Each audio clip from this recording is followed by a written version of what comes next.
Parents or caregivers have 3 jobs at mealtimes: deciding what times meals and snacks are, deciding what foods are going to be served at said meal or snack, and deciding how much food is going to be put on the child's plate. And then after that, it's up to the child, deciding if they do or don't want to eat something, if they want seconds. But after that, it's up to them. Y'all, I have a ton of continuing ed I need to finish today and a consistent intake of coffee, so I can do that, but I saw this comment and got angry enough to stop. This comment was made on a video discussing why forcing your children to eat food that they don't want to usually doesn't work out the way you want it to and often backfires. And as discussed in previous video, evidence has shown that when parents regularly use some type of controlling feeding practices at home, whether it be restriction or pressure feeding, usually there is some type of negative unintended outcome. Children do not learn a healthy relationship with food, they don't learn restraint, and this potentially leads to weight gain and use of unhealthy weight-related behaviors in the long run. This was based on a study of 5-year-old girls. Pressure to eat was associated with disruption of their innate self-regulation mechanisms, increased eating in the absence of hunger,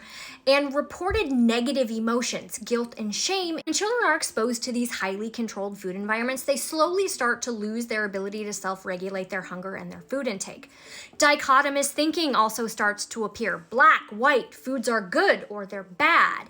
And then feelings of guilt and shame start to appear when they eat something that they're not supposed to. We also know that these dietary patterns, dichotomous thinking, can often be a slippery slope into things that are a lot more serious. And what I cannot and will not get out of my brain, and I've shared this with you before, for every 1 unit increase on a 1 to 4 scale in mother's food restriction, boys were twice as likely to engage in extreme weight control behaviors. Forcing a child to eat a food they don't want to not only makes them really never want to try that food again, start to resent mealtime, and it kind of makes you a bully. And yes, introduction and repetition are great ways to introduce new foods, but not with force. If you think forcing your children to eat food in the name of adversity is a good idea, knowingly putting him in harm's way when outcomes like this are real, never in a million years.